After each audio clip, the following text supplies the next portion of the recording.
Foro Universate. ¿Sabían que la hora del día en la que se aplican los exámenes influye sobre las calificaciones que obtienen los estudiantes? Según lo reveló una investigación realizada por las universidades de Granada en España y Bolonia en Italia, la hora del día a la que los universitarios tienen un rendimiento máximo y obtienen mejores notas es la 1:30 p.m. en comparación con el examen de la mañana a las 9 horas. Por su parte, las notas vuelven a disminuir cuando el examen es a las 4:30 de la tarde. Según la investigación, existen dos posibles mecanismos que explican estos hallazgos: los procesos circadianos, es decir, los relacionados con el reloj biológico, y la privación del sueño. Y es que de acuerdo con el estudio, durante los exámenes matutinos los estudiantes rinden peor al no ser evaluados en el pico de sus capacidades cognitivas y porque no han tenido suficiente tiempo para dormir o despertarse. ¿Cómo mirar estos resultados desde la perspectiva venezolana? Para ello tenemos al profesor Ángel Tovar, doctor en educación, además de docente investigador de la Universidad Pedagógica Experimental Libertador, UPEL, y de la UCAP. Bienvenido a Universate, profesor Tovar. Saludos, Tamara y Efraín. Para mí es un placer estar con ustedes.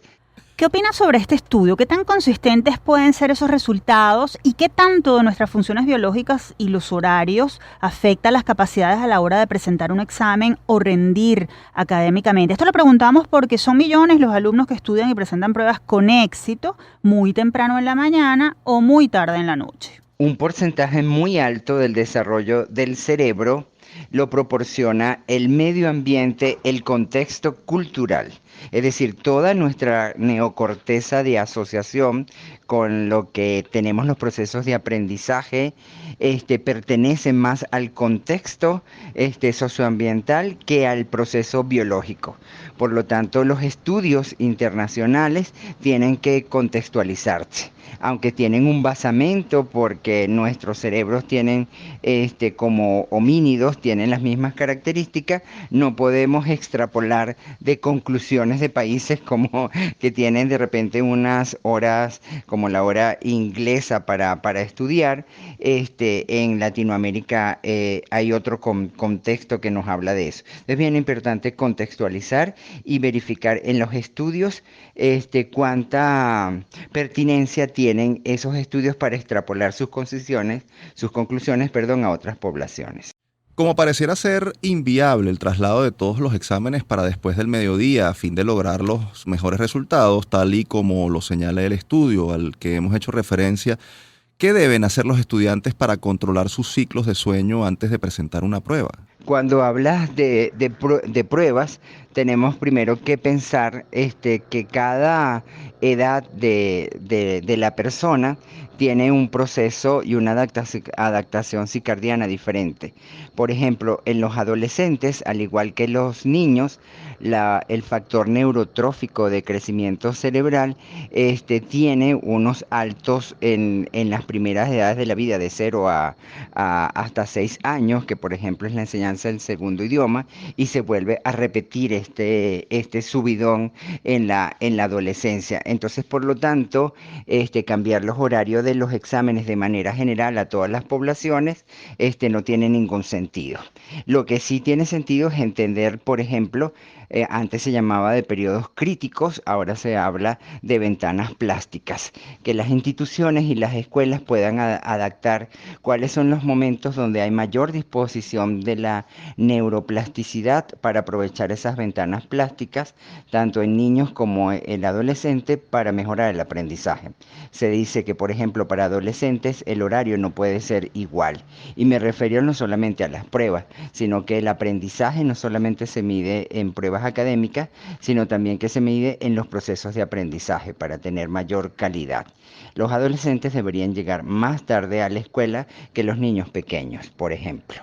La obtención de mejores resultados y mejores calificaciones depende mucho de la preparación previa del estudiante. ¿Qué técnicas de estudio podrían funcionar mejor para contrarrestar el efecto de una evaluación programada fuera del horario ideal que propone este estudio?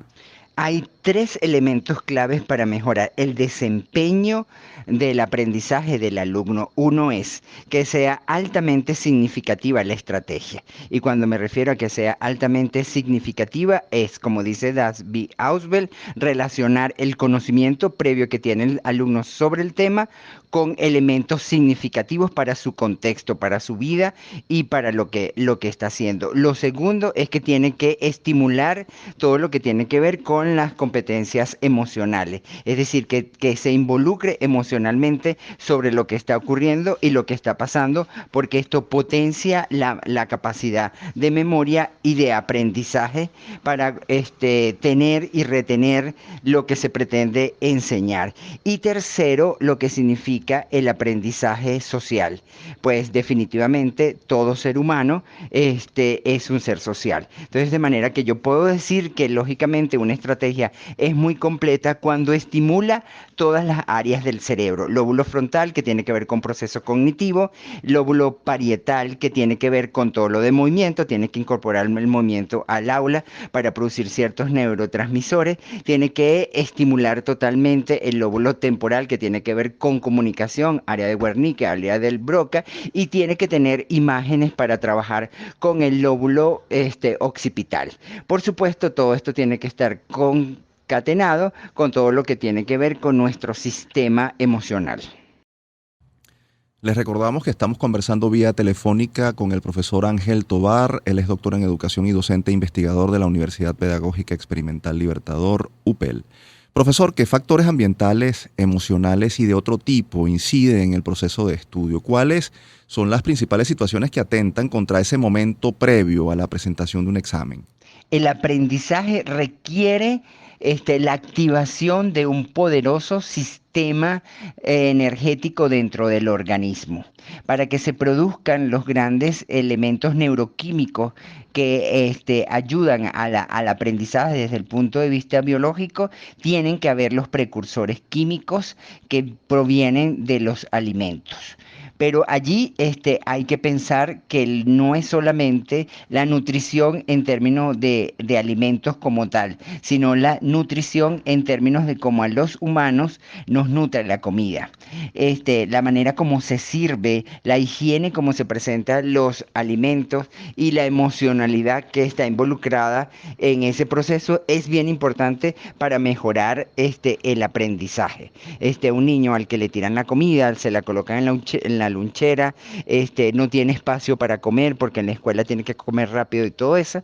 Esos nutrientes, por muy buena que sea elaborada esa comida, no va a tener las repercusiones en el cerebro para un mejor aprendizaje. ¿Existe alguna experiencia en el caso venezolano desde el punto de vista pedagógico que tome en consideración estos factores relacionados con el ciclo circadiano, las horas del sueño y el reloj biológico? ¿Hay investigaciones sobre este tema en el país? En Venezuela, por supuesto, como en muchas áreas educativas, tenemos un rezago. Tenemos investigaciones dispersas sobre elementos que pueden ayudar a mejorar el aprendizaje. No puedo decir que las universidades no han hecho un esfuerzo enorme por investigar. Pero en el caso de lo que corresponde a este tema, que se trata de neurociencias educativas, neuroeducación, tengo que decir que los esfuerzos han sido tímidos, sin embargo, van de avanzada. Ya varias universidades se han atrevido a tener cátedras de neuroeducación, como en la Católica, que la tenemos en educación integral. Tenemos en el Pedagógico de Caracas una materia que se llama Neurociencia y Diversidad, Neuropsicología, Neuroeducación. Hay propuestas de diplomado y se está montando alguna formación de especialización y maestría. Profesor, ¿qué recomendaciones ofrecería usted a los docentes a la hora de preparar una prueba para sus estudiantes con el fin de que rindan más y mejor, tomando este o cualquier otro factor ambiental o biológico? ¿Hay alguna tendencia en ese sentido? Los resultados académicos puede ser una medida para calidad, pero no la única. Entonces, un docente tiene que tener bien claro para qué evalúa y tiene que evaluar para lograr, por ejemplo, la dignidad de la persona humana que está sometida a la prueba. o estamos en la generación de la negociación. Ya pasamos 3 generaciones distintas cuando la evaluación era solamente medición. Entonces, por lo tanto, cuando yo elaboro una prueba, tengo que preguntarme a qué generación a qué generación pertenezco. Yo lo primero que tengo que pensar es la conexión emocional. Si la prueba genera grandes dosis de cortisol y estresan al alumno, no voy a lograr los resultados en la medida que me va a demostrar todo lo que el alumno puede hacer en potencia. Todo lo contrario, limito su capacidad académica para producir. Entonces, por lo tanto, ese es un elemento clave cuando yo elaboro una prueba. Por eso se habla de evaluación negociada. Todos los procesos de evaluación tienen que abrirse a la calidad educativa en términos de la dignidad humana y de lo que realmente se quiere tener como resultado. Profesor Tovar, gracias por sus apreciaciones y por aceptar nuestra invitación. Muchísimas gracias por el interés que ponen en su programa por la educación del país, que es un factor importante.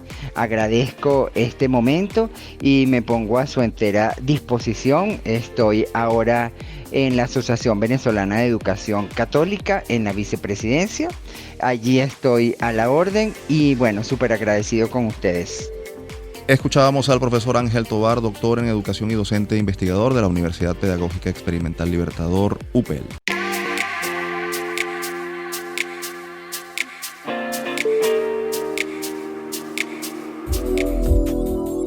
Foro Universate.